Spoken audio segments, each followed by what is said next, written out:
अस्सलाम वालेकुम। किसान मददगार हफ्तावार न्यूज़ बुलेटिन में खुशामदीद। हेडलाइंस। पाकिस्तान और अमरीका का ज़रिए ताउन और तजारत बढ़ाने पर इत्तफाक। वफाकी वज़ीर बराए कौमी ग़ज़ाई तहफ़्फ़ुज़ राना तनवीर हुसैन और अमरीकी नाज़िम इलाम मुल्क निटाली ए बेकर की मुलाकात में ज़रिए तहकीक, लाइफ स्टॉक की बेहतरी, डेयरी सेक्टर की तरक्की पर इत्तफाक किया गया। दोनों ममालिक ने जदीद ज़रिए टेक्नोलॉजी, तहकीक और बरामदी मौके बढ़ाने के लिए ताउन मज़ीद मजबूत करने का अज़म ज़ाहिर किया।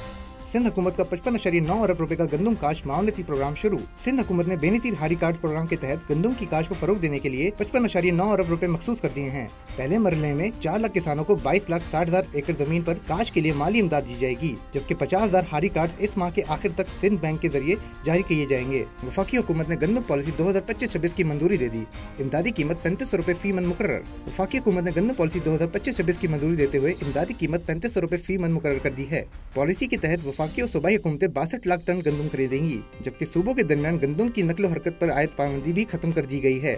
पाकिस्तान में नेशनल ऑलिव प्लान 2030 की तैयारी। जैतून की पायदार काश्त के फरोग पर तवज्जो। वफाकी वजीर बराए national food security Rana Tanveer Hussain ने कहा कि हुकूमत नेशनल ऑलिव प्लान 2030 तैयार कर रही है, जिसका मकसद जैतून की पायदार काश्त, पानी के मौसर इस्तेमाल, देही तरक्की और बरामदात के फरोग को यकीनी बनाना है। मंसूबे के तहत जदीद टेक्नोलॉजी और पब्लिक प्राइवेट पार्टनरशिप के जरिए जैतून वैल्यू चेन को मजबूत बनाया जाएगा। स्टेट बैंक का ज़रखेज़ डिजिटल स्कीम का आगाज। किसानों के लिए बगैर जमानती ज़रिए कर्जे। स्टेट बैंक ऑफ पाकिस्तान ने ज़रखेज़ के नाम से एक नई डिजिटल स्कीम मुतारिफ कराई है, जिसके तहत छोटे किसानों को बगैर जमानत 1 लाख रुपए फी एकड़ और ज्यादा से ज्यादा 10 लाख रुपए तक ज़रिए कर्ज फराम किया जाएगा।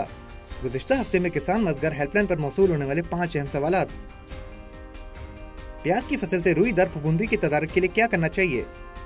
प्याज की फसल से रुई दर फफूंदी के तदारक के लिए स्क्रीन पे दी गई अद्वियात का इस्तेमाल स्प्रे के जरिए वतर हालत में करें। गंदम की फसल का बरानी और अपाशी इलाकों में वक्त काश और शरे बीज क्या है? बरानी इलाकों में वक्त काश वस्त अक्टूबर ता वस्त नवंबर, शरे बीज 50 किलोग्राम फी एकड़। अपाशी इलाकों में वक्त काश शुरू नवंबर से आखिर नवंबर तक, शरे बीज 45 ता 50 किलोग्राम फी एकड़। तुख मलंगा का वक्त काश और शरे बीज क्या है? वक्त काश अक्टूबर ता नवंबर, शरे बीज 8 ता 10 किलोग्राम फी एकड़। फल वाले पौधों के पत्तों का झुलसाव की तदारक के लिए क्या करना चाहिए? फल वाले पौधों के पत्तों के झुलसाव के तदारक के लिए स्क्रीन पे दी गई अद्वियात का इस्तेमाल स्प्रे के जरिए वतर हालत में करें। जौ की फसल का वक्त काश और शरे बीज क्या है? वक्त काश वस्त अक्टूबर ता वस्त नवंबर तक, शरे बीज 35 ता 40 किलोग्राम फी एकड़। मजीद रहनुमाई के लिए किसान मददगार हेल्पलाइन पर राब्ता करें। शुक्रिया। जदीद ज़रिए इजादात।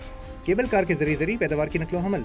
जदीद ज़रिए तरीकों में अब एक नया और दिलचस्प इजाफा सामने आया है। किसान अपनी ज़रिए पैदावार को केबल कार के जरिए एक जगह से दूसरी जगह मुंतकिल कर रहे हैं। ये केबल कार तकरीबन 250 किलोग्राम वजन उठाने की सलाहियत रखती है और 90 मीटर फी मिनट की रफ्तार से ज़रिए पैदावार को महफूज तरीके से पहुँचाती है।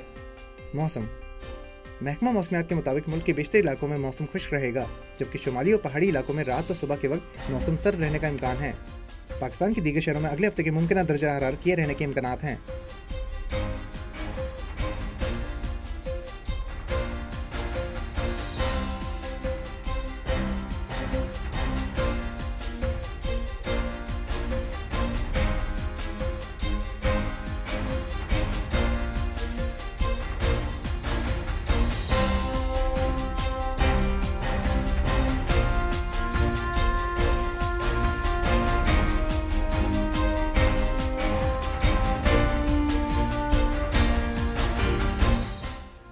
मंडी नरखनामा।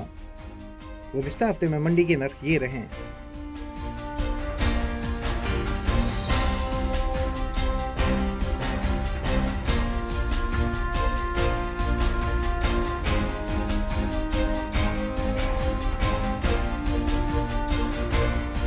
इसी के साथ खबरों का इख्तिताम होता है। अगले हफ्ते इंशाल्लाह मजीद खबरों के साथ आपकी खिदमत में हाजिर होंगे। अल्लाह हाफिज़।